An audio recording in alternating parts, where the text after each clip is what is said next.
विवाद है। वहीं हम इसके प्रकार की बात करें, वैसे तो दुनिया में मिलेट्स की 13 वैरायटी मौजूद है, लेकिन अंतर्राष्ट्रीय पोषण अनाज वर्ष 2023 के अंतर्गत 8 अनाजों को शामिल किया गया है। बाजरा, ज्वार, रागी, सांबा, कंगनी, कोडो, कुटकी, चीना, इन 8 अनाजों को शामिल किया गया है। और जो अभी 2 अतिरिक्त अनाज देख रहे हैं, ये भी मिलेट्स के अंदर आते हैं, बट ये इन 8 के अंदर नहीं आते हैं, चौलाई और टुटू। और वैसे ये भी पाया गया है कि सिंधु घाटी सभ्यता के दौरान भी इनकी खेती की जाती थी और 21 राज्यों में इसकी खेती की जाती है। जो जैसे मोटे अनाज है, उनकी फसलों में उनकी उत्पादकता में कमी आने लगी, जिस कारण ये हमसे पिछड़ने लगे। लेकिन पिछड़ने का कारण ये भी था कि लोगों को इनका टेस्ट ज्यादा पसंद नहीं आता था, इसलिए भी पिछड़ने लगे। लेकिन अगर हम आज देखेंगे तो उसकी कई सारी वैरायटी हमें कई सारे रूपों में हमें अवेलेबल हो जाएगा, जैसे upma, idli, chowmein, pasta, biscuit, ice cream, और इससे बना दूध भी अब निकाल लिया गया है। और जो मैं आपको बताती चलूं, जो मिलेट्स का दूध होता है उसमें नॉर्मल दूध के मुकाबले कई ज्यादा कैल्शियम और प्रोटीन मौजूद होता है।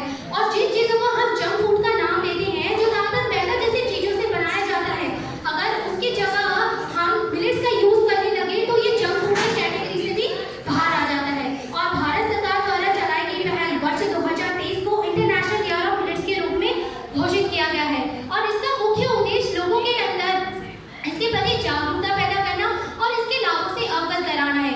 मोटा अनाज स्वास्थ्य और पोषण की दृष्टि से एक महत्वपूर्ण स्रोत है, जिसमें इसमें प्रचुर मात्रा में energy, protein, carbohydrate, food fibre, calcium, iron पाया जाता है। अगर हम चार्ट के माध्यम से इनकी न्यूट्रिशन वैल्यू देखते हैं पर 100 ग्राम पर, जैसे सबसे ज्यादा एनर्जी बाजरा में पाई जाती है 361 किलो कैलोरी, और प्रोटीन सबसे ज्यादा कंगनी में पाया जाता है 10.30 ग्राम, कार्बोहाइड्रेट सबसे ज्यादा ज्वार में पाया जाता है 72.6 ग्राम, फूड फाइबर सबसे ज्यादा रागी में पाया जाता है 2.6 ग्राम, और कैल्शियम सबसे ज्यादा रागी में ही पाया जाता है 344 मिलीग्राम, और आयरन सबसे ज्यादा फूलों में पाया जाता है 9.9 मिलीग्राम। और इसके बहुत सारे हेल्थ बेनिफिट्स भी हैं। जिन लोगों को नींद नहीं आती, अच्छी नींद नहीं आती या जो सो नहीं पाते, वो अपनी डेली डाइट में मोटे अनाजों का सेवन कर सकते हैं। ये मतलब हमारे वजन घटाने में मदद करता है, कैंसर से हमें बचाता है, ये लोअर कोलेस्ट्रॉल होने के कारण कि हमारे हार्ट को मजबूत करता है, ये इजीली डाइजेस्ट हो जाता है, जिससे ये हमारे डाइजेस्ट सिस्टम को मेंटेन करके रखता है। इसमें एंटीऑक्सीडेंट होने के कारण ये हमारे इम्यून सिस्टम को इंक्रीज करता है, ये मधुमेह को कंट्रोल करता है, हमारी हड्डियों को मजबूती बनाता है। और वहीं हम इसकी फार्मिंग की बात करें, इसकी खेती बहुत ज्यादा इजी होती है दूसरे फसलों के मुकाबले। ये बहुत कम पानी में, कम खाद में और बंजर भूमि में आसानी से उगाया जा सकता है। ये क्लाइमेट फ्रेंडली भी होता है। आजकल हम देखते हैं कि टेम्परेचर बहुत ज्यादा इंक्रीज हो रहा है, जिसके कारण क्या है, टेम्परेचर मतलब फसलें खराब होती जा रही हैं। और उस चैलेंज के लिए, उस चेंज के लिए ये जो क्रॉप है बहुत ज्यादा सुटेबल क्रॉप है। और ये जलवायु उन्मूलन में भी, इसको हम जलवायु अनुकूलन भी फसल भी कह सकते हैं।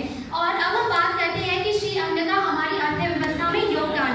विश्व में भारत 5वां सबसे बड़ा निर्यातक है मोटे अनाजों का।